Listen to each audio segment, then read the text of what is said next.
Chip Ganassi Racing has secured a remarkable achievement. Amongst a highly competitive field, the team and Cadillac managed to win Motul Petit Le Mans, which is regarded as one of the most difficult endurance venues to win in the series. And it wasn't an easy victory to secure.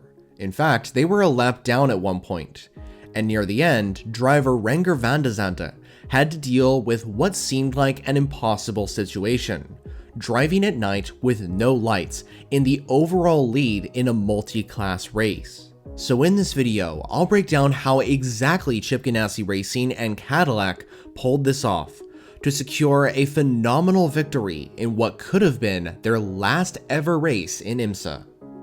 Chip Ganassi Racing entered this event knowing that it would be their last race in IMSA GTP, well, at least for the time being.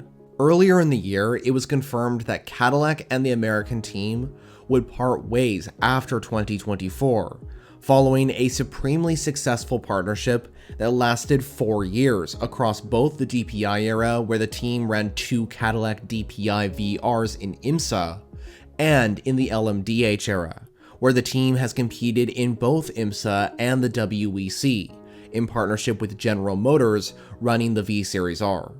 Heading into this race, Chip Ganassi Racing would also run a special livery, swapping out the traditional yellow livery for a one-off dark pink color. This would also be the last race for the team's driver lineup, with Sébastien Bourdais and Renger van der Zande going their separate ways following 2024, and Scott Dixon likely not driving the V Series R again due to Ganassi's departure from Cadillac. By the way, this race also marked the 6-time IndyCar champ's 50th IMSA race, which is quite the achievement in itself. For the event, Bourdais would qualify the 01 Cadillac in 4th overall, and during the first lap, the French racer would maintain the position while fending off the Konica Minolta Acura from WTR Andretti. Within the first 10 minutes, however, drama would strike the Ganassi squad, when the 01 Cadillac was forced to come down pit row for what was deemed to be a mechanical black flag for an issue with the torque sensor. The car would thankfully just lose 1 lap, but the team would have a lot of work to do, as they sat 11th and last in GTP.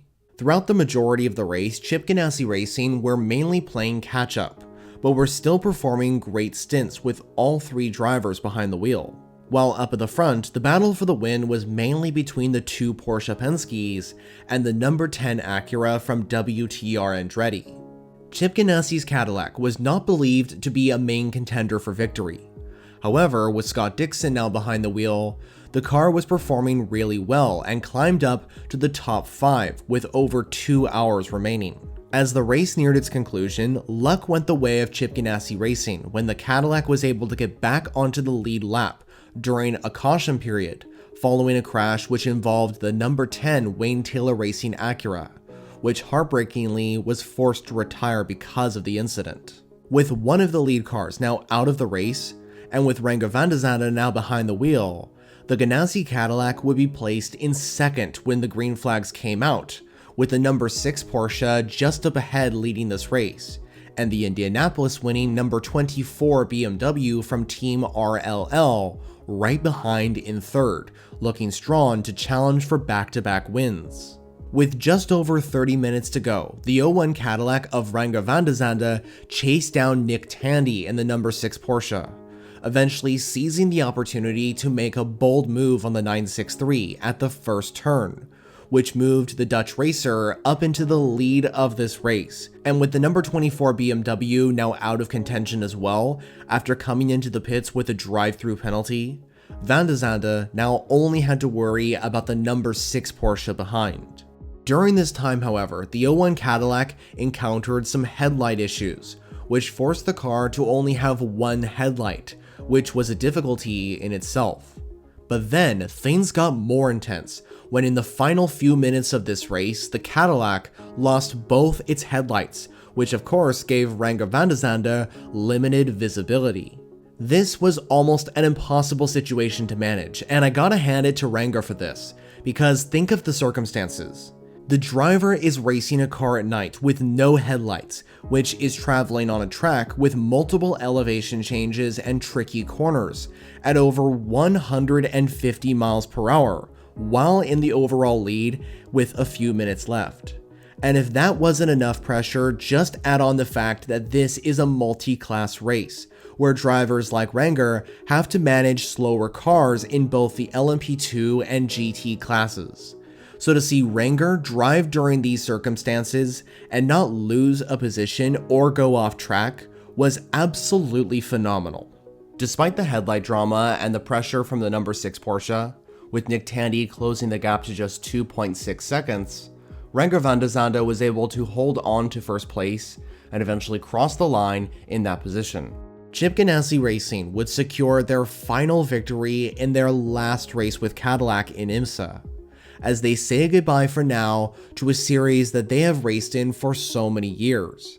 In fact, the team's win at Petit Le Mans was their first endurance race win since the 2022 Sebring 12-hour, when the O2 Cadillac DPI won that event.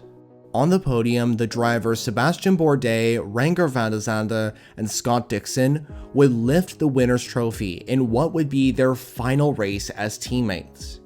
On a side note, Road Atlanta seems to also favor pink cars, as before the 01 Cadillac's win, Meyershank Racing won this race back-to-back with their pink Acuras in 2022 and 2023 respectively. For some, this would be a bittersweet finale, considering that Chip Ganassi Racing had just secured this incredible achievement, but also that we would be saying goodbye to this amazing team after this race.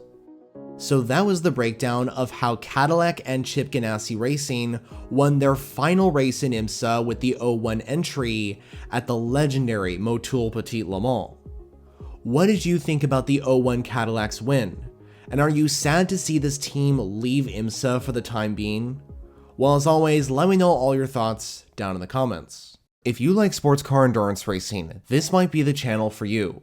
I'm making content on the WEC, IMSA, and so on every single week. In fact, there are some videos out on your screen all about these topics. But anyway, thank you so much for watching, and I'll see you in the next one.